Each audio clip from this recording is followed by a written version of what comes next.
Unit and dimension के एक नए सेशन में आप सबका एक बार फिर से वेलकम है।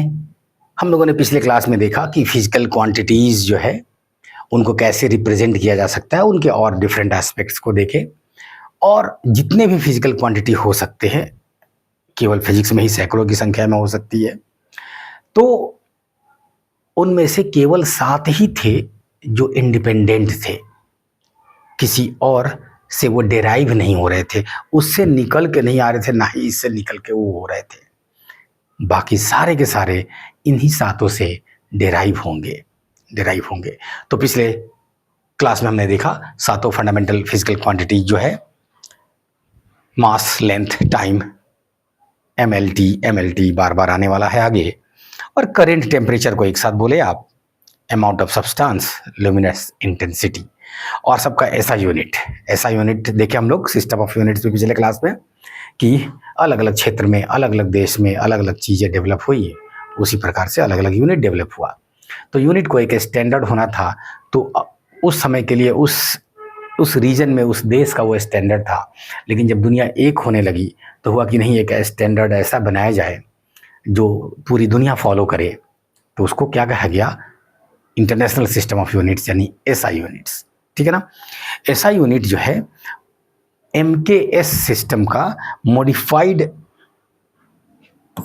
सिस्टम कहा जाता है। एसआई को, जो उसके पहले जो सिस्टम ऑफ यूनिट्स हम लोग देख रहे हैं उसमें एक एमकेएस नाम आया, मीटर किलोग्राम सेकेंड। तो आप देखेंगे कि एसआई में भी लेंथ का मीटर ही है, मास का किलोग्राम ही है, और टाइम का सेकेंड ही है। तो इसको कहा जाता है मॉडिफाइड एमकेएस। क्या कहते हैं, ऐसा सिस्टम को क्या कहा जाता है, मॉडिफाइड एमकेएस। आप बोलेंगे कि तीनों वही रहा सर, तो मॉडिफाइड भी लिखने की क्या ज़रूरत है। हाँ, ज़रूरत है। यहाँ पे 3 फंडामेंटल थे, यहाँ पे 4 ये और जुड़ गए तो 7 फंडामेंटल हो गए, 7 फंडामेंटल या बेस क्वांटिटीज़। ठीक है ना। तो कहानी को अब आगे बढ़ाते हैं और शुरू करते हैं हम लोग आगे की बातें। तो आगे की बातों में सबसे पहले ये कि 2 ऐसे फिजिकल क्वांटिटी जिसको कि मेजर किया जा सकता है।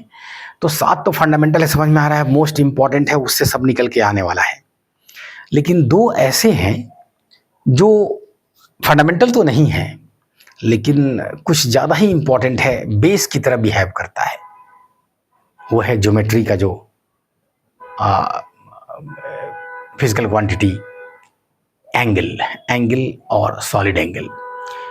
एंगल को प्लेन एंगल भी कहेंगे, क्यों, अभी थोड़ी देर में देखते हैं।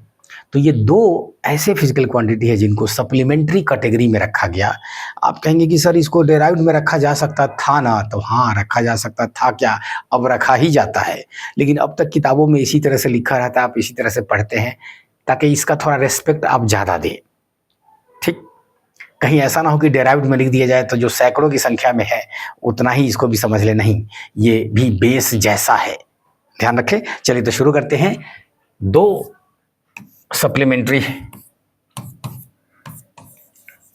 फिजिकल क्वांटिटीज, यानी कि 2 सप्लीमेंट्री यूनिट्स भी होने जा रहा है इन दोनों का, प्लेन एंगल और सॉलिड एंगल।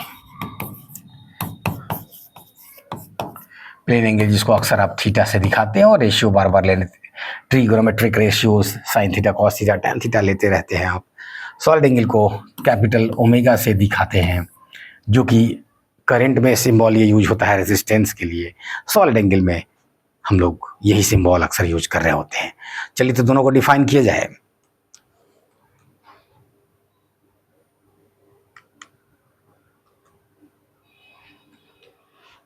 प्लेन एंगल जो है ये किसी सर्कल का पार्ट है जिसमें कि सेंटर से अगर 2 रे लिया जाए, जो कि दोनों रेडियस के बराबर होगा लेंथ, 2 रे लिया जाए सेंटर से अगर बाहर की तरफ डाइवर्ज होता हुआ, तो ये जो फॉर्मेशन है इसको प्लेन एंगल कहते हैं। अब तक आप इसको सिंपल एंगल बोलते रहे हैं शुरू से, चलेगा, क्योंकि प्लेन एंगल ही बार बार आने जा रहा है। सॉलिड एंगल 12 क्लास में आप आएंगे, इलेक्ट्रोस्टैटिक्स में गॉस लॉ देखेंगे तो पहली बार वहाँ आपकी मुलाकात होगी, फिर आगे भी आएगा लेकिन पहली बार वहाँ मुलाकात होगी, ठीक।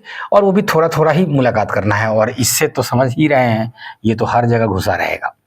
एनीवेज, ये जो दोनों रेडियस है जो कि रे का लेंथ है, और दोनों रे का जो टिप है अगर उसको हम एल कहें, तो चूंकि ये घुमावदार लेंथ है तो इसको क्या कह देंगे, आर्क लेंथ। आर्क उस घुमावदार के लिए वर्ड यूज हो रहा है, ठीक। तो theta is defined as plane angle, जिसको कि आप सिर्फ एंगल बोलते हैं, लेकिन अभी चूंकि पढ़ा रहे हैं इसलिए मैं बार बार प्लेन लिख रहा हूं। अच्छा, प्लेन क्यों, ये भी क्लियर अभी हो जाए। अब सर्किल को आप इस प्लेन में ले सकते हैं, इस बोर्ड के, ठीक है ना।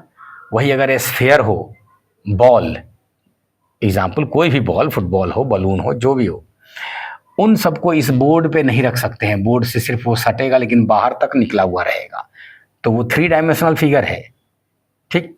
जो प्लेन पे आ जाए वो 2 डायमेंशनल फिगर है, 2 ही एक्सिस की जरूरत पड़ेगी, ठीक। एक ये वाला, एक ये वाला। अगर इसको आपने एक्स कहा, इसको वाई कहा तो काम चल गया, ये एक्स वाई प्लेन में है, ठीक है ना। अभी भी मैंने एक्सिस के लिए एक वर्ड यूज किया, डायमेंशन। 2 एक्सिस एक्स और वाई है तो 2 डायमेंशन। 3 एक्सिस अगर जेड भी आ गया यहाँ, ठीक, तो 3 डायमेंशन। तो ध्यान रखिए, ये जो मैं डायमेंशन वर्ड यूज कर रहा हूं उसका मीनिंग अलग है, ठीक। और इस चैप्टर में जो डायमेंशन वर्ड आएगा उसका मीनिंग अलग है, ठीक। एक्सिस के लिए डायमेंशन वर्ड यूज किए थे अभी अभी जो बोले हैं, और इस चैप्टर में जो आगे डायमेंशन पढ़ने वाले हैं वो डायमेंशन रिश्ता बताता है सारे फिजिकल क्वांटिटी का, किससे, फंडामेंटल से। फंडामेंटल से क्या रिश्ता है उसको डायमेंशन कहने जा रहे होंगे, तो वर्ड सेम होगा, मीनिंग बिल्कुल अलग है, ध्यान रखेंगे। डायमेंशन इंग्लिश का एक जनरल वर्ड है जो कई जगह यूज होते रहता है। Jawaharlal Nehru was a multi dimensional personality. क्या मतलब है, वहाँ पे ना ही एक्सिस ना ही वो फंडामेंटल यूनिट, वहाँ पे मतलब ये है कि उनको कई चीज़ों में वो महारत हासिल थी। वो अच्छे राइटर थे, हिस्टोरियन थे, अच्छे पॉलिटिशियन थे, क्या क्या चीज़ थे, और मतलब विजनरी लीडर थे, बहुत सारी खूबियाँ थी उनकी। तो उसके लिए क्या वर्ड यूज़ कर दिया गया, multi dimensional personality. Anyways, plane angle is defined as theta is equal to L by R, मतलब arc length by radius.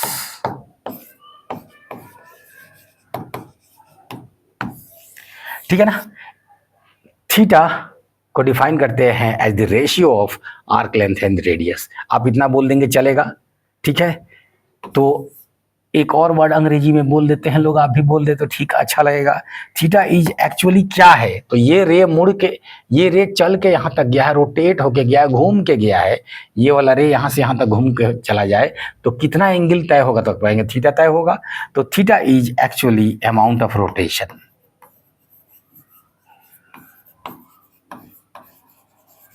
Amount of rotation. तो आपकी जिंदगी में ये बहुत इंपॉर्टेंट है, इसलिए इतना इसका इज्जत दे रहे हैं सप्लीमेंट्री यूनिट्स में डाल के। क्यों, क्योंकि अभी आप कोई भी हरकत कर रहे हैं, मैं लिख भी रहा हूं तो देखिए मैंने हाथ उठाया तो मेरे इस ज्वाइंट पे रोटेशन हुआ, ठीक। मैं लिख रहा हूं, यहां पे रोटेशन हो रहा है। तो आपके जीवन में के हर पल में रोटेशन है, हर पल में रोटेशन है, ठीक है ना। मोशन तो है ही, चल फिर रहे हैं, वो सब तो कर ही रहे हैं, रोटेशन ऑलवेज इन्वॉल्व है। जब आप पैदा हुए तो बैठना सीखे, रोटेशन इन्वॉल्व था। जब तक आप रोटेशन को नहीं हैंडल कर सकते थे, आप बैठ नहीं सकते थे। फिर खड़ा होकर चलना सीखे, रोटेशन इन्वॉल्व था। जो आप ये सब कह रहे हैं कि बच्चे को बैलेंस बनाना आ गया, एक्चुअल में रोटेशन को बैलेंस करना आ गया उसको, ठीक है ना। तो रोटेशन आपकी ज़िंदगी से इतना जुड़ा हुआ है।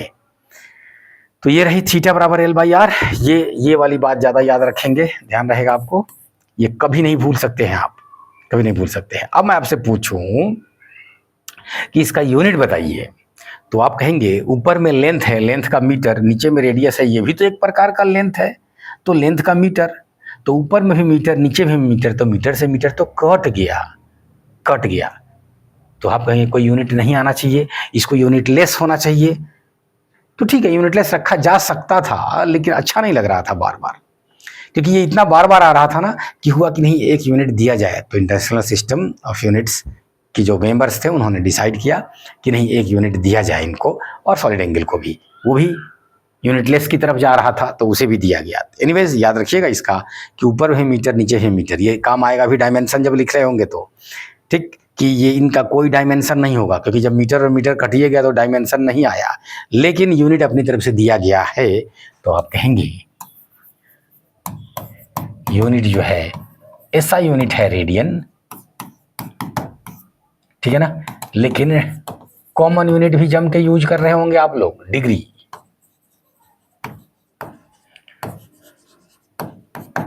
कॉमन यूनिट जम के यूज कर रहे होंगे आप लोग, डिग्री, ठीक है ना। यहीं पे एक बात और बताते चले, degree 1 degree of angle is equal to, अगर कोई बहुत छोटा एंगल लेना हो जो 1 डिग्री से भी छोटा हो, तो पता चला उसको भी 60 हिस्से में डिवाइड किया जाता है, ठीक है ना, 60 मिनट्स में। यहां पे भी मिनट दिया जाता है नाम। आप कहेंगे मिनट तो टाइम का मात्रक है, टाइम का यूनिट है, तो याद रखिएगा मिनट्स एंगल में भी दिया जाएगा जब छोटे एंगल को दिखाना होगा, मतलब डिग्री को भी डिवाइड करना है। तो अब 60 मिनट्स ऑफ टाइम, आपकी आम जिंदगी में जैसे मिनट बोला जाता है आप टाइम समझते हैं, बिल्कुल सही समझते हैं, लेकिन यहाँ पे जब बोला जाएगा तो आप कहेंगे 60 मिनट्स ऑफ एंगल, ठीक है ना। इतना ही नहीं, जब ये करिए दिए तो क्या उससे भी छोटे एंगल की जरूरत नहीं पड़ सकती है क्या? हाँ पड़ सकती है। तो 1 मिनट को, 1 मिनट ऑफ एंगल को 60 सेकेंड्स ऑफ एंगल में डिवाइड किया जाएगा। तो इसका मतलब आपसे सीधे हम पूछ दे कि मिनट और सेकंड किसका यूनिट है, तो आप कहेंगे टाइम का है, तो मैं मान लूंगा, लेकिन मैं बोलूंगा नहीं सोच के बताओ कुछ और भी है क्या, तो आप कहेंगे हाँ एंगल का भी है। ठीक, एंगल में कैसे है अभी देखें हम लोग। तो ये था प्लेन एंगल जो कि 2 डायमेंशनल होता है।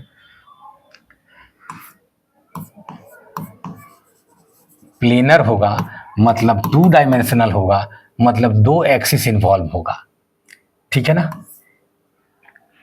अरे कुछ नहीं, इस बोर्ड पे आ जाएगा, आपके पेज पे आ जाएगा। ठीक, एक बात और, अगर पूरा चक्कर कंप्लीट कर ले तब ये रोटेशन, ठीक है ना।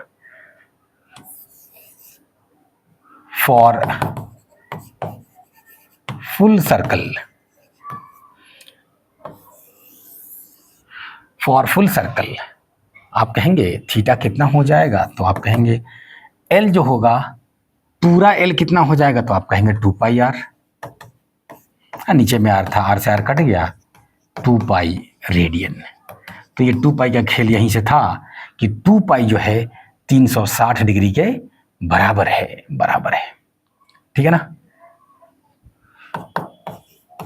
एक चक्कर में 360 डिग्री, तो 2 पाई रेडियन का मामला यहीं से आ रहा होगा। ओके, चलिए आगे बढ़ते हैं। सॉलिड एंगल, सॉलिड एंगल को इमेजिन करते समय जो कोन में आप चीजें खाते हैं आइसक्रीम वगैरह, उसको इमेजिन करना जरूरी है। और सारे जो कोन है, ऐसे बहुत सारे हम खाली कोन आपको दे दे, सब में आइसक्रीम ना रखे, वरना आप सबके टिप को मिलाएंगे तो कुछ कोन ऊपर से कुछ कोन नीचे से होगा, आइसक्रीम गिर जाएगा। तो कोन ऐसा आपको दे दे, 25-50 कोन हम दे दे, सबके बोले टिप को एक जगह लाओ, तो आप क्या कहेंगे कि अच्छा एक कोन कुछ ऐसा था, तो ऐसा बहुत सारा कोन चारों तरफ से आ जाएगा, चारों तरफ से आ जाएगा, लेकिन सब कहाँ पे मिल रहा होगा, तो कहिएगा सेंटर पे मिल रहा होगा जाके, सबका टिप वहाँ पे, सबका टिप वहाँ पे।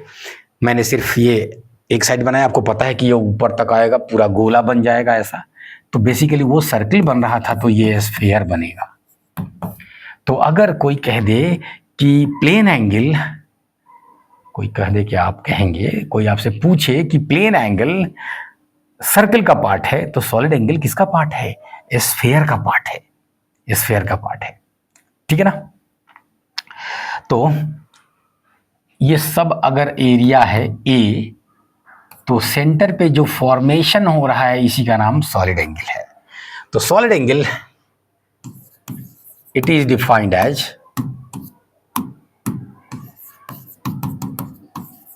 अब आप कहेंगे प्लेन एंगल को कुछ रेशियो लिए थे सर, यहां भी क्या रेशियो ही लेंगे? हाँ बिल्कुल लेंगे। It is defined as ratio of area A by क्या करे, आप गौर से देखें तो ये रेडियस ही तो है, सब के सब रेडियस ही तो है। हाँ, अब देखिए ऊपर में एरिया, नीचे में क्या रेडियस रखे? तो नहीं, पता चला कि ये भी डायमेंशनलेस है, जो आगे हम लोग देखेंगे। ये भी ऐसी चीजों का रेशियो है जिनका यूनिट ऊपर नीचे कट जाएगा। तो एरिया का मीटर स्क्वायर होता है, तो नीचे में मीटर स्क्वायर लाने के लिए आप आर स्क्वायर करेंगे। ये है खास बात, ठीक। यूनिट स्टेरेडियन आमतौर पे आपको फिजिक्स में यूज आप नहीं कर रहे होंगे इन सब चीज़ों को, ठीक। यहाँ तक है कि 12 में कई बार आप आएंगे जो इसको रिप्रेजेंट कर रहा होगा, लेकिन बस आप वो कांस्टेंट लिख के निकल जाएंगे, जैसे 1/4 पाई एप्सिलॉन नॉट। ये 4 पाई का मामला वहीं से है, ठीक है ना। ये 4 pi epsilon naught Q by R square Coulomb's law अगर आप देखें तो ये जो 4 पाई आर स्क्वायर है ना, ये सरफेस एरिया है स्फीयर का, इसका रिश्ता है सॉलिड एंगल से।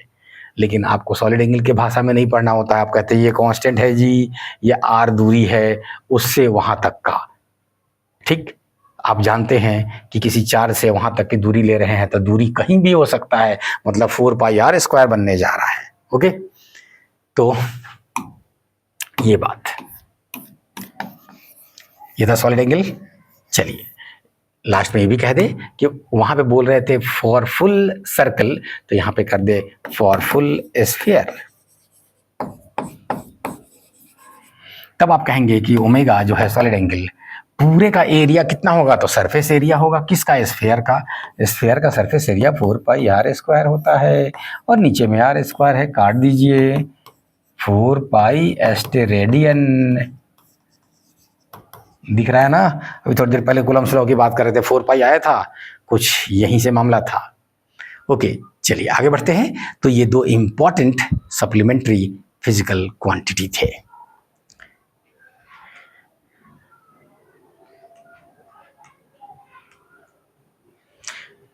अब हम आगे बढ़ते हैं और कहते हैं डेराइव्ड। तो डेराइव का मतलब ही होता है उससे निकलना, समथिंग डेराइव्ड फ्रॉम समथिंग। तो फंडामेंटल से जो निकल के आता है उसको डेराइव्ड फिजिकल क्वांटिटी कहेंगे। तो इसका मतलब ये डिपेंडेंट है किस पे? फंडामेंटल पे, ठीक है ना। इट इज डेराइव्ड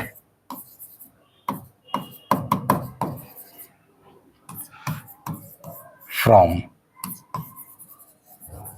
फंडामेंटल या बेस जो साथ है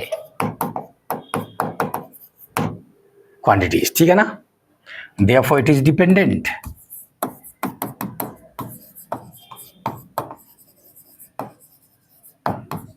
on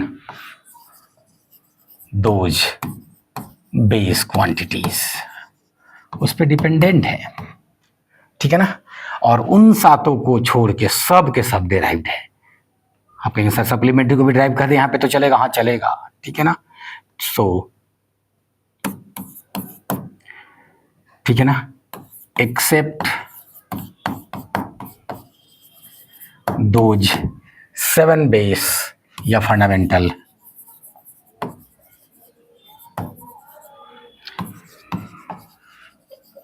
quantities, all are derived,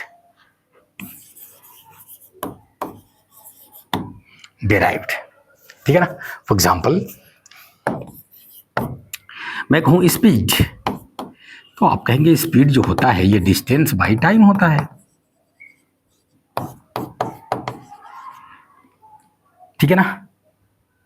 तो आप कहेंगे डिस्टेंस और टाइम का रेशियो स्पीड है, मतलब डिस्टेंस को टाइम से डिवाइड करते हैं तो स्पीड आ जाता है। ये दोनों फंडामेंटल है, तो ये डिराइव्ड है, डिराइव्ड है। ठीक है ना। अगला एग्जाम्पल, फोर्स। आप कहेंगे mass into acceleration, into acceleration. Mass तो फंडामेंटल आ गया, एक्सेलरेशन तो भी फंडामेंटल नहीं है, तो उसको और तोड़िए आगे तक। तो आप कहेंगे मास इनटू एक्सेलरेशन क्या होता है, तो कहिएगा वेलोसिटी बाई टाइम होता है। टाइम तो फंडामेंटल है लेकिन वेलोसिटी फंडामेंटल नहीं है, तो फिर तोड़िए उसको। मास नीचे में जो टाइम था एक ले लीजिए अलग उसको, वेलोसिटी को फिर तोड़िए, तो वो होता है डिस्प्लेसमेंट बाई टाइम। डिस्प्लेसमेंट क्या है, लेंथ है, डिस्टेंस क्या है, लेंथ है। ठीक है ना। तो लेंथ आ गया, लेंथ आ गया, हाँ, और नीचे टाइम है, फंडामेंटल है। तो अब सारे फंडामेंटल आ गए, सारे फंडामेंटल आ गए। तो आप कहेंगे mass into displacement divided by time का स्क्वायर। ऐसा अगर करते हैं तो ये रिश्ता है फोर्स का फंडामेंटल के साथ, फंडामेंटल के साथ। ये रिश्ते को और अच्छे से जब देखेंगे, जब इन सबको एक डायमेंशन नाम देने जा रहे होंगे, कि जब डेराइव्ड फिजिकल क्वांटिटी को फंडामेंटल के फॉर्म में लिखेंगे तो उसको मल्टीप्लिकेशन डिवीजन जो कर रहे हैं उसके वजह से जो पावर आ रहा है उस पर, that power is called dimension, dimension. तो डेराइव्ड फिजिकल क्वांटिटी में मैंने 2-3 आपको दिखाया, 2 दिखाया, चलिए 1-2 और बातें कर लेंगे। लेकिन अब बस ये पहले यकीन कर लीजिए आप कि जितने भी फिजिकल क्वांटिटी हैं सब के सब इन सातों से निकल के आ जाएंगे। अगर नहीं निकल पा रहा है तो मतलब अभी आपको उसका फिजिक्स नहीं आ रहा है, उनको निकल के आना ही पड़ेगा, आना ही पड़ेगा, कोई रास्ता नहीं है, नहीं है।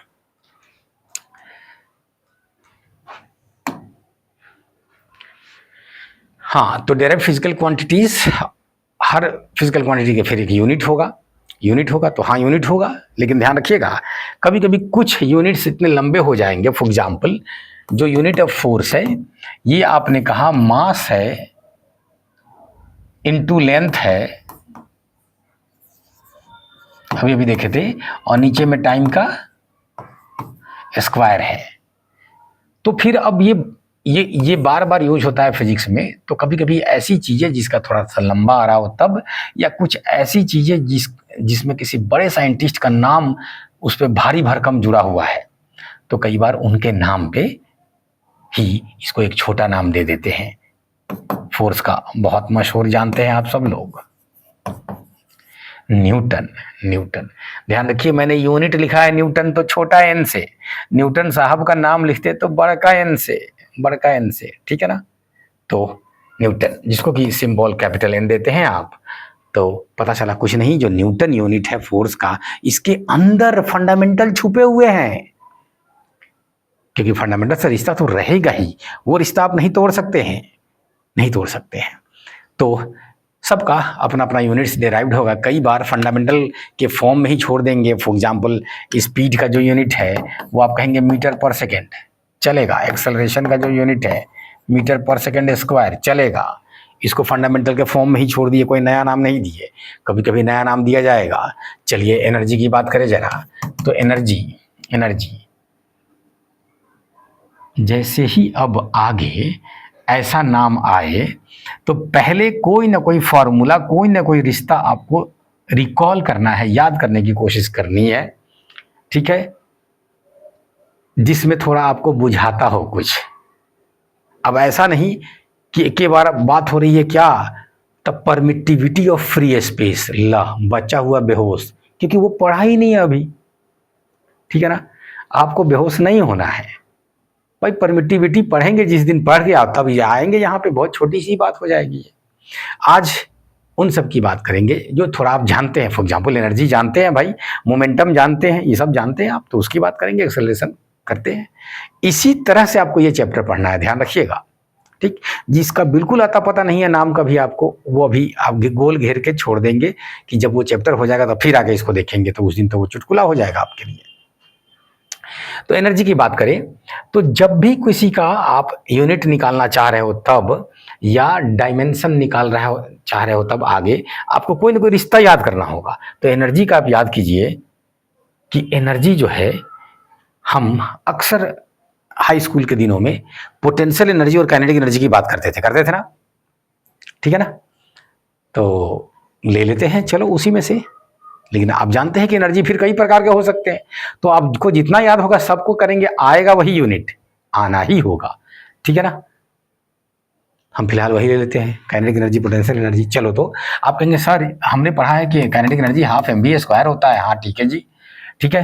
तो जरा देखो तो अब यूनिट लिखिए, अगर तो यूनिट ऑफ ई लिखे तो तब ये इधर मास है तो केजी हो जाएगा। वेलोसिटी स्क्वायर, तो वेलोसिटी का होता है मीटर पर सेकंड, अब उसका स्क्वायर कर दिए तो केजी मीटर स्क्वायर पर सेकंड स्क्वायर, ठीक है ना। आप कहेंगे अच्छा सर अगर हम किसी दूसरे फॉर्मूला से भी बनाते तो यही आना होता। अरे आना ही पड़ेगा, अगर ये नहीं आ रहा है मतलब आप गलत बना रहे हैं। संसार का जो प्रकृति का नियम है वो गलत नहीं हो जाएगा आपकी वजह से, ठीक। तो इसलिए चल ये भी जरा देख ले कि अगर हम पोटेंशियल एनर्जी ले रहे होते तब तो कहते mgh, मास क्या है kg, जी क्या है एक्सेलरेशन ड्यू टू ग्रेविटी है, तो एक्सेलरेशन ना है भाई, एक्सेलरेशन का कितना होगा तो मीटर पर सेकंड स्क्वायर। एच कितना है, एच हाइट है, हाइट का मतलब मीटर आएगा, लेंथ ही है, तो केजी मीटर स्क्वायर पर सेकंड स्क्वायर। आना ही पड़ेगा, कोई चारा नहीं है, आना ही पड़ेगा, ठीक है ना। इसी प्रकार से कोई potential energy, electrostatic potential energy ले ले, कोई मैग्नेटिक पोटेंशियल, कुछ भी ले ले, उनको घुमा फिरा के ये आना ही पड़ेगा। एनर्जी कई प्रकार के हो सकते हैं, ठीक। अभी इस लेवल पे इतना याद रखेंगे आप कि कुछ चीजें ऐसी है कि नाम अलग है, वो एनर्जी का ही रूप है। ये मिस करेंगे तो दिक्कत आएगा, जैसे कि heat, work, potential energy, kinetic energy, ये सब एनर्जी का ही फॉर्म है। तो वर्क और एनर्जी ये दोनों इक्विवेलेंट है, ये आज ही दिमाग में बैठा लीजिए, ठीक है। आप पढ़ते हैं दोनों को अलग अलग, लेकिन दोनों एक ही चीज का दो रूप है, दो नाम है, ठीक है ना। रूप भी है, यस, वर्क आपको में हीट नहीं दिखाई दे रहा है, ठीक। तो जो क्या कहते हैं वर्क है, आपको दिख रहा है कि काम हो रहा है, लेकिन work is another form of energy. तो वर्क और एनर्जी इक्विवेलेंट है, ये बात दिमाग में बैठा लेंगे। चलिए जब बात आ ही गई है तो थोड़ा उसको भी चेक कर लिया जाए। आप कहेंगे सर उधर से भी थोड़ा सा आइए तो घूम के, दोनों इक्विवेलेंट है तो सर इसका मतलब दोनों को फिर यहीं पहुंचना होगा, इसी केजी मीटर स्क्वायर पर सेकंड, हाँ यहीं पहुंचना होगा। तो जरा बताइए तो वर्क आप क्या पढ़े हैं, तो आप कहेंगे सर हमने पढ़ा है फोर्स इंटू डिस्प्लेसमेंट, ठीक है ना। फोर्स इंटू डिस्प्लेसमेंट, तब फोर्स का तो अभी निकाले हैं मास लेंथ बाई टाइम का स्क्वायर, मतलब केजी मीटर सेकंड स्क्वायर नीचे, और इंटू डिस्प्लेसमेंट, तो डिस्प्लेसमेंट का मीटर, तो केजी मीटर स्क्वायर पर सेकंड स्क्वायर आया। हाँ आया, ठीक है, आया। अरे आना ही होगा, ठीक जा रहे हैं। तो चलिए अब आगे बढ़ते हैं, आगे की कहानी अब लेते हैं। कुछ कॉमन ऐसे यूनिट्स हैं जिसकी चर्चा हम लोग करें।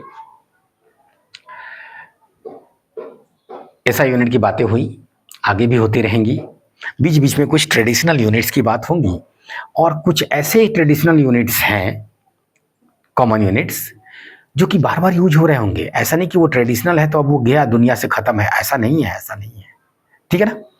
तो चलिए देखते हैं जरा। माइक्रोन जिसका सिंबल म्यू आएगा, देखिए ये रहा म्यू। तो 1 माइक्रोमीटर, माइक्रो बोलते ही 10⁻⁻⁶ आपको दिखना चाहिए, नैनो बोलते ही -9 दिखना चाहिए। एक बार हम लोग प्रीफिक्सेस भी देख लेंगे आगे कि मीटर के पहले नाम में नैनो लगा दिए, ठीक है ना, तो इसका क्या मतलब है, तो इतना से मीटर को मल्टीप्लाई कर दिए। एंगस्ट्रम फेमस है ट्रेडिशनल यूनिट। अच्छा, अब बात होते चले क्यों फेमस है, तो ध्यान रखिएगा, हम लोग सारा केमिस्ट्री पढ़ रहे होंगे और ये संसार जो हमारा बना है, ये बना है एटम्स एंड मॉलिक्यूल्स का। हम आप सब कोई, बैक्टीरिया हो तब, हाथी हो तब, सब सेल के जो बने हैं। सेल फिर मॉलिक्यूल्स का बना है, मॉलिक्यूल्स फिर छोटे छोटे एटम से बना है, बायोमॉलिक्यूल्स। तो कुल मिला के जब सब एटम से ही बना है तो एटम हमारे लिए कितना इंपॉर्टेंट है। तो जब इतना ही इंपॉर्टेंट है तो एटम का साइज लगभग कितना होता है ये भी इंपॉर्टेंट है। तो एटम का साइज लगभग होता है एंगस्ट्रम में। हाइड्रोजन का साइज तो आपको याद भी रखना पड़ेगा आगे, ठीक। उसका रेडियस 0.53 एंगस्ट्रम होता है। एनीवेज, ये जो है अप्रॉक्स साइज है एटम्स का, ठीक है ना। एंगस्ट्रम -10 है तो इसके 10 गुना ये है नैनोमीटर। तो ये अप्रॉक्स साइज है मॉलिक्यूल्स का। नॉर्मल वाले मॉलिक्यूल्स, मैं इनऑर्गेनिक मॉलिक्यूल्स इन सब की बातें कर रहा हूँ, ठीक है ना। ऑर्गेनिक मॉलिक्यूल्स अगर लीजिएगा जो लिविंग वर्ल्ड में पाया जाता है, जैसे बायोमॉलिक्यूल्स वगैरह, तो वो और थोड़ा बड़ा होगा, ठीक है ना, और थोड़ा बड़ा होगा। Anyways, atoms, angstrom, molecules, nanometre, ये याद रखना जरूरी है आपको, क्योंकि आपने एक वर्ड सुना होगा नैनो टेक्नोलॉजी। क्योंकि अब जब साइंस इतना आगे बढ़ा है तो हम लोग जैसे मटेरियल चाहिए, ठीक है ना, वैसा हम चाहते हैं मॉलिक्यूल को बोले कि तुम ऐसे ऐसे रिएक्ट करो, ऐसे ऐसे बॉन्ड बनाओ और हमको मटेरियल दो। मतलब हम लोग मॉलिक्यूलर लेवल पे चीजों को अब हैम्पर कर रहे हैं, मॉलिक्यूलर लेवल पे चीजों को हम टेक्नोलॉजी का यूज कर रहे हैं मटेरियल बनाने के लिए। और उसके वजह से कई क्रांतिकारी चीजें हो रही हैं। ऐसे ऐसे पॉलीमर सब आ गए हैं कि हमारा बहुत सारा काम कर रहा है। अब खिड़की जो है आप देखें, यहाँ पे भी जो है ये लकड़ी का नहीं बना हुआ है, फाइबर है उसके किनारे में, भाई पॉलीमर्स है। तो अब पॉलीमर इतनी है, आने वाले समय में, और कुछ देशों में ऑलरेडी ये शुरू हो चुके हैं, कुछ अलग तरह के पॉलीमर डेवलप हो चुके हैं, रोड बनाने में इस्तेमाल हो रहा है, ठीक है ना। अभी तक बाकी जगह तो बिटुमिन यानी जो अलकतरा है वही यूज हो रहा है, ठीक। लेकिन कुछ कुछ जगह वो भी अभी क्या कहते हैं, ट्रायल स्टेज में है। तो मॉलिक्यूलर लेवल पे टेक्नोलॉजी को अप्लाई करके बहुत सारी नई चीज़ें बनाई जा सकती है, इसलिए उसका इतना इंपॉर्टेंस हो गया आज के डेट में। टेक्नोलॉजी का नाम है नैनो टेक्नोलॉजी। नैनो टेक्नोलॉजी क्यों? क्योंकि मॉलिक्यूल्स, ये बात ज़्यादा इंपॉर्टेंट बता रहे हैं, ये तो सीधे याद करने वाला था इधर। ये ज़्यादा इंपॉर्टेंट बात है कि आपको अब दिखना चाहिए, क्योंकि आप साइंस पढ़ने जा रहे हैं जम के, तो आपको दिखना चाहिए भैया इस लेवल का ई है, इस लेवल का ई है। क्लियर? एटम का जो न्यूक्लियस है, ठीक है ना, वो उसके सेंटर पे पड़ा हुआ बहुत छोटा सा डॉट जैसा है, इतना छोटा है। आपको दिख रहा होगा कितना छोटा है, 1,00,000 गुना छोटा है। एटम अगर एंगस्ट्रम के साइज का है तो फर्मी -15, -10 से -15 पहुंचिएगा तो 1,00,000 गुना छोटा है। ये फील करेंगे तो आप साइंस में अच्छा होंगे। तो ये किसका साइज है? एटॉमिक न्यूक्लियस का।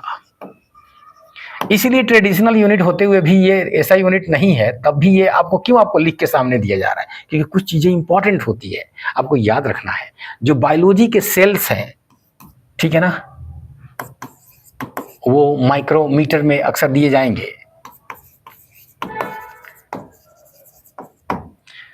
आपको पता है कि ये मॉलिक्यूल -9 था, बायोमॉलिक्यूल्स और बड़ा बनेगा, बायोमॉलिक्यूल्स मिलके सेल का न्यूक्लियस, क्या कहते हैं, उसके ऑर्गेनेल्स, प्लाज्मा मेम्ब्रेन, सब बनाएंगे, सब मिला के एक साइज होगा, और वो माइक्रोमीटर में आ रहा होगा। 200 मीटर माइक्रोमीटर, 50 माइक्रोमीटर, 10 माइक्रोमीटर, कुछ इस प्रकार से रेंज होगा उसका साइज का, ठीक है ना। तो ये चारों ऊपर वाला का कुछ ये मामला था। 5वें नंबर पे लिखा हुआ है एस्ट्रोनॉमिकल यूनिट, ठीक है ना।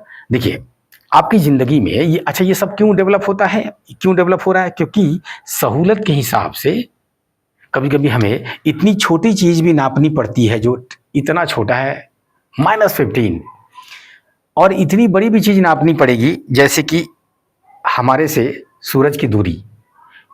सूरज जो कि हमारा सितारा है, उस सितारे से अगले सितारे के बीच की दूरी, बाप रे बाप, तो ऐसी ऐसी चीजें। तो मतलब छोटे से छोटा भी नापने की जरूरत पड़ सकती है, और बड़ा से बड़ा भी। तो ये सब अब बड़े यूनिट्स की बात हो रही है, इधर इधर छोटे यूनिट्स की बात हो रही थी। तो एस्ट्रोनॉमिकल यूनिट जो है ये एवरेज डिस्टेंस है, एवरेज डिस्टेंस है between earth and sun.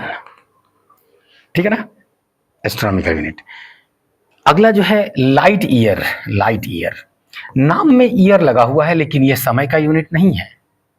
Year समय का यूनिट है लेकिन लाइट लगा दिए नाम में तो ये लेंथ का यूनिट है। हम लोग किसके यूनिट्स देख रहे हैं अभी? लेंथ के यूनिट्स देख रहे हैं। तो 1 लाइट ईयर जो है ना, ये distance travel by light in 1 year है।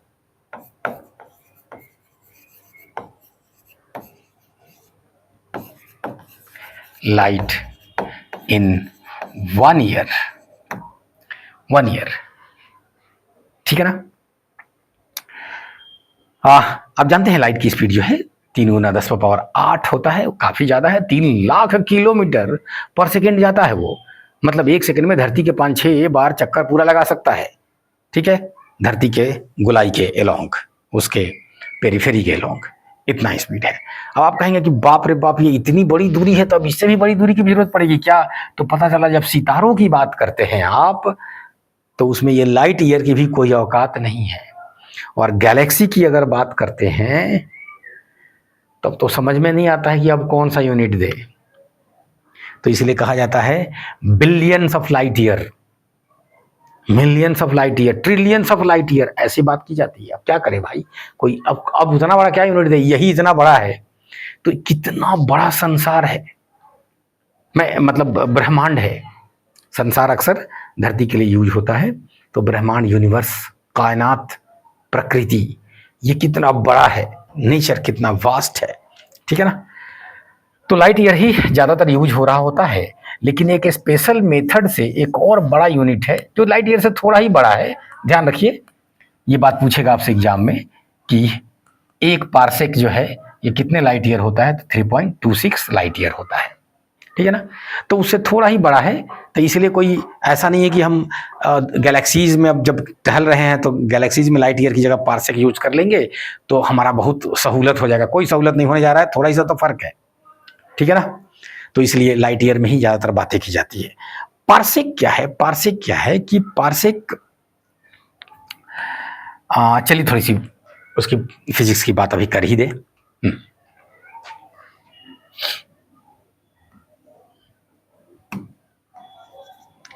उसका नाम में ध्यान रखिएगा, सेक लगा हुआ है, सेक सेकंड से है। ठीक, ये जो सन है और ये जो अर्थ है, इसका एवरेज डिस्टेंस,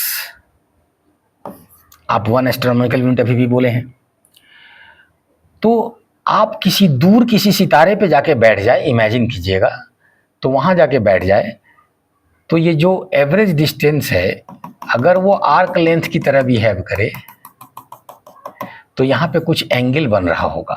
हाँ, बन रहा होगा। अब आप देखिए कि ये अगर आप इतना नजदीक में खड़े रहिएगा तो एंगल बड़ा बनेगा, यहाँ तो और छोटा, और दूर जाइएगा तो ये एंगल और छोटा हो जाएगा, और छोटा हो जाएगा। तो उस समय ये जो दूरी है, ये जो दूरी है आर, आर कितना होगा जब ये एंगल 1 सेकेंड ऑफ आर्क बनेगा। कमाल है, 1 सेकेंड ऑफ एंगल बनेगा। ये इतना दूर चले जाइए कि थीटा 1 डिग्री भी नहीं, 1 मिनट भी नहीं। आप अभी भी पढ़ाए हैं आज ही कि 1 डिग्री में 60 मिनट और 1 मिनट में 60 सेकेंड, मतलब 1 डिग्री में 3600 सेकेंड, 3600 सेकेंड। उसमें से 1 सेकेंड इतना छोटा एंगल, छोटा एंगल। तो parsec is that length are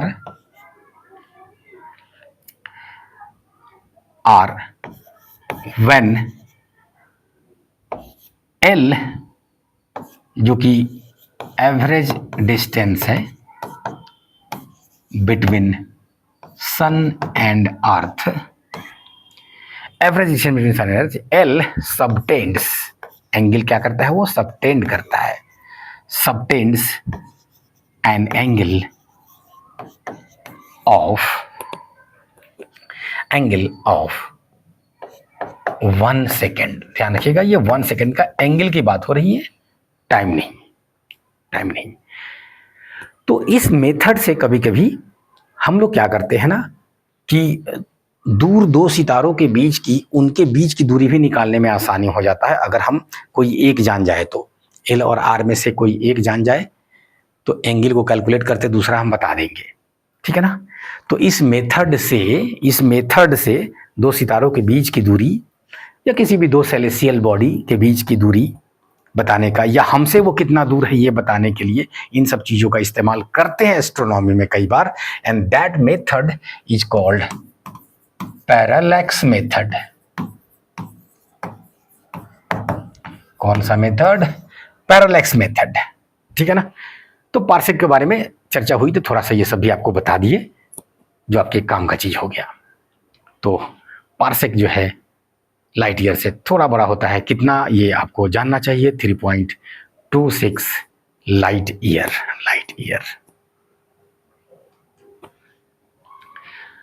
चलिए उसी तरह से कुछ कॉमन यूनिट्स मास का लिया जाए, ठीक है ना। अच्छा, लेंथ में जो इन्होंने लिस्ट में दिया इसके अलावा भी कुछ बातें और हो जाए क्या? माइक्रो का बात कर ही दिए, मिली करने की जरूरत नहीं है, -3 होता है, ठीक है। और ज़्यादातर हो गया, कुछ बातें याद आएगी तो आगे होगी। चलिए मास में देखिए कि आप आलू खरीदने गए हैं बाजार से अपने सब्जी बनाने के लिए तो आप केजी में बात कर रहे होंगे, लेकिन अगर आप आलू के व्यापारी हैं और गए हैं किसी मंडी में खरीदने के लिए तो आप क्विंटल में बात कर रहे होंगे, ठीक है ना। लोकल लेवल पे हम लोगों के यहाँ मन में भी बात होती है, और एक मन जो होता है ये 40 kg का होता है, ठीक है ना। और एक पसेरी 5 kg का होता है, ठीक है ना। इसका मतलब ये हुआ कि एक मन में 8 पसेरी आएगा। इस तरह की कुछ बातें हो सकती है, ठीक है। क्विंटल 100 kg और टन जो है जिसको मेट्रिक टन भी कहते हैं 1000 किलो को कहते हैं जी, ठीक है ना। ये बात जनरल नॉलेज की चीज़ है, आप जानते हैं, ठीक है ना। किसी भी नाम से पहले मेगा लग जाए तो मेगा का मतलब ही हो जाएगा कि उसको 10⁶ से मल्टीप्लाई करना पड़ेगा। तो ग्राम के पहले मेगा लग गया है, इसका मतलब ये 10⁶ ग्राम है, ठीक है ना। इसको केजी में बदलेंगे तो आप जानते हैं कि 1 केजी में 1000 ग्राम होता है, तो इसलिए केजी में जब बदलेंगे तो इसको 10⁻, मतलब 1000 से डिवाइड कर देंगे, ठीक है ना। ग्राम को केजी में बदल रहे हैं तो केजी को ग्राम में बदलते तो 1000 से मल्टीप्लाई करते, ठीक है ना। तो इसलिए इधर ले जाते तो ये 10⁻³ से मल्टीप्लाई कर देते इतना ग्राम, ठीक है ना। तो ये 10⁻³ केजी हो जाता, ठीक जा रहे हैं। तो कुछ नहीं, ग्राम में अगर मेगा लग गया है, आज तो ग्राम में लगाया है, ये किसी भी चीज में लगा दे चलेगा। मेगावाट कॉमन यूनिट है पावर का, ठीक है ना। बिजली कारखाने का जो पावर है लिखा हुआ रहेगा, देखिएगा कि 200 मेगावाट, 500 मेगावाट, ठीक है ना। और अभी बड़ी बड़ी कारखानाएं बन रही हैं तो गीगावाट में भी चल रही है चीज़ें, नाम में गीगा लगा दे तो 10⁹। अभी हम लोग उसको एक जगह देख लेंगे, कोई बात नहीं, ठीक है ना। हाँ, यहाँ से कंफ्यूजन नहीं हो आपको, नाम में गीगा लगा दिया, ग्राम में तो कितना हुआ, तो कहिएगा 10⁹ ग्राम। अब उसको फिर केजी में बदलना है तो 1000 से डिवाइड कर दिए, वो अलग बात है, ठीक है ना। नाम में टेरा लगा दे तो 10⁻12। आपको ये याद रखना जरूरी है कि गीगा 9, टेरा 12, मेगा 6, ये जरूरी है आपको याद रखना। फिर उसको केजी में बदल रहा है तो ठीक है बाबा, ग्राम को केजी में बदलना है तो 1000 से डिवाइड कीजिए ना भाई, क्या दिक्कत है, ठीक है ना। ये एक बहुत ही लेस नोन अब है, बिल्कुल ही यूज में नहीं रहता है ये स्लग। एक स्लग जो है लगभग 15 kg का होता है, 14.5, ये याद रखना जरूरी नहीं है, ठीक है ना। ये सब में भी कुछ ज़्यादा याद रखने वाली बात है नहीं, क्योंकि नाम में लग जाता है तो आपको पता है कि क्या लगाना है। 1 पाउंड जो है वो आधे किलो से थोड़ा कम होता है, ये याद रखेंगे। ये पाउंड अभी भी जम के यूज होता है कई देशों में। Time time. अच्छा, मास में कुछ और कॉमन यूनिट्स अगर देखा जाए तो ज्वेलरी में अपने यहाँ भौर यूज होता है, तो एक भौर जो होता है ये 10 ग्राम को कहते हैं, 10 ग्राम को कहते हैं, ठीक है ना। फिर अगर हम एटम्स एंड मॉलिक्यूल्स की बात कर रहे होंगे तो 18 ग्राम भी अगर पानी है तो उसमें एवोगैड्रो नंबर इतना मॉलिक्यूल्स हैं। समझ रहे हैं कितने ज़्यादा है। तो अगर एक मॉलिक्यूल का वजन निकालना हो तब तो उसको क्या आप हमेशा केजी उजी में बताएंगे, अच्छा लगेगा? तो नहीं, उसके लिए फिर एक छोटा यूनिट डेवलप किया गया, ठीक है ना। तो उस छोटे यूनिट का नाम है AMU, atomic mass unit. Chemistry में बार बार भेंट होगा, ठीक। 1.66 इंटू 10⁻⁻27 केजी। समझ रहे हैं जी। 1 AMU। और कुछ है क्या मास उसका जो, ठीक है, मिलता रहेगा, कभी क्वेश्चन आंसर में देखेंगे। तो कॉमनली इस तरह की चीज़ें अभी भी कई जगह यूज होती हैं, चल रही होती है, ठीक है ना। कहीं कहीं पे तो कंपलसरी है, जैसे AMU के बिना आप केमिस्ट्री नहीं पढ़ पाएंगे। Time time time. अच्छा, एक बार फिर से मिली लगा दे तो 10⁻⁻3, माइक्रो लगा दे तो आप आज ही देखे हैं -6, ठीक है ना। ये एक लेस नोन, एक बार से ये टाइम का यूनिट है शेक, ठीक है ना, शेक -8। लेकिन ध्यान रखिए ये लेस नोन है, ये सब चीज़ें ज़्यादा नोन है। और नैनो बोलते ही -9, कोई दिक्कत नहीं। पीको बोलते, ये एक नया आपके लिए आया।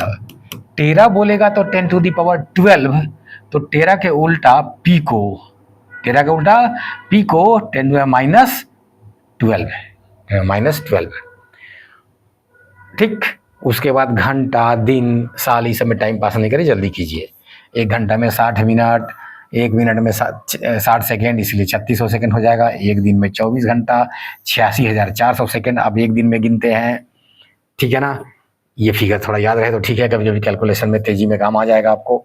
86,400।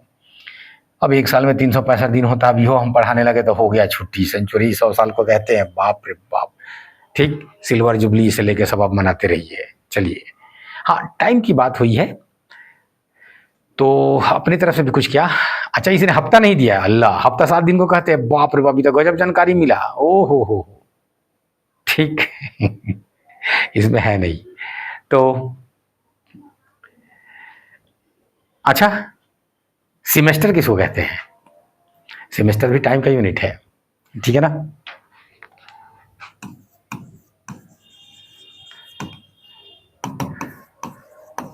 लेकिन अक्सर एडजेक्टिव के तौर पे यूज होता है, वो अलग बात है। 6 महीना, ट्राइमेस्टर 3 महीना। अच्छा, हिंदी में होता है पखवाड़ा। ये क्या है भाई? ठीक है, पखवाड़ा। 2 हफ्ते को एक पखवाड़ा कहते हैं, 2 वीक्स को एक पखवाड़ा कहते हैं। ऑलमोस्ट 15 दिन कोई कह देगा चलेगा, मतलब कोई आधा महीना कह देगा चलेगा। तो 1 महीने में 2 पखवाड़ा आता है, ठीक है ना। पखवाड़ा को संस्कृत में पक्ष भी कहते हैं, ठीक, पक्ष कहते हैं। तो 1 महीना में 2 पक्ष आएंगे, 2 पक्ष आएंगे। एक का नाम होगा शुक्ल पक्ष,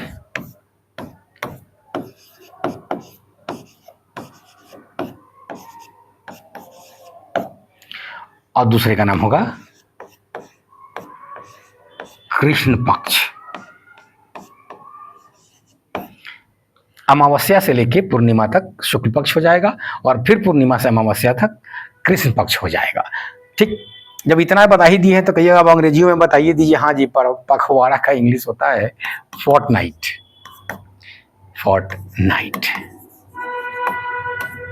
ठीक है ना। तो ये सब, तो इस तरह से हुई बातें, ठीक। कहिएगा सर महीना नहीं दिया, उसका भी बात कर लिया। अबे 1 महीना में 30 दिन होते हैं, चलो भागो आगे।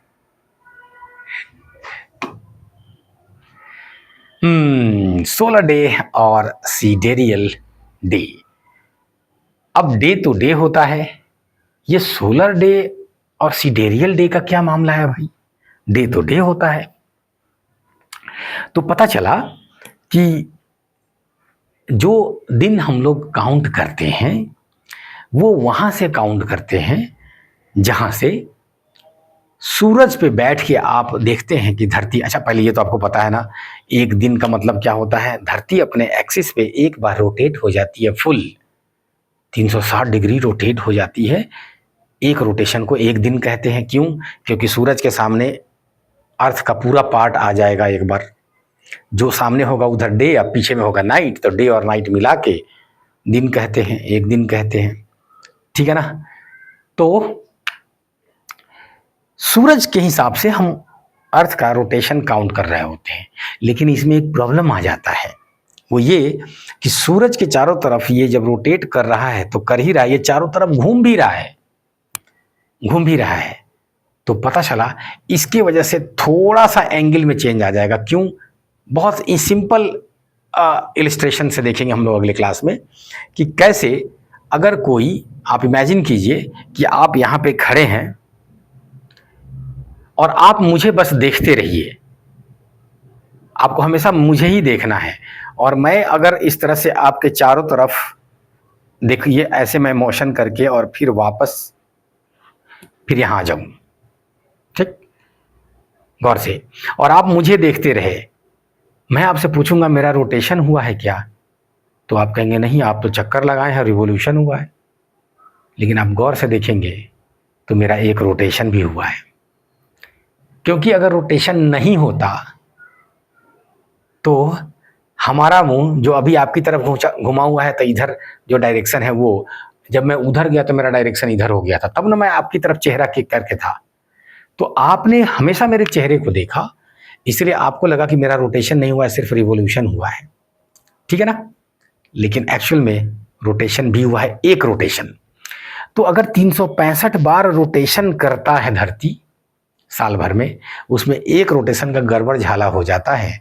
इस गड़बड़ झाला को समझेंगे अगले लेक्चर में और देखेंगे कि ये दो नाम बिल्कुल क्लियर है और दोनों में थोड़ा सा फर्क है, थोड़ा सा फर्क है। वो थोड़ा सा फर्क भी 4 मिनट का है, ठीक है, 4 मिनट एक दिन में फर्क पड़ना बहुत बड़ा नहीं है, लेकिन है इंपॉर्टेंट। अगर आप एस्ट्रोनॉमी की बात करें तो 4 मिनट बहुत होता है भाई, कुछ सेकंड को नहीं छोड़ना होता है। ठीक, तो एक को सोलर डे कहते हैं और दूसरा सिडेरियल डे कैसे कहते हैं, मिलते हैं अगले क्लास में। रुकते हैं आज, बाय बाय।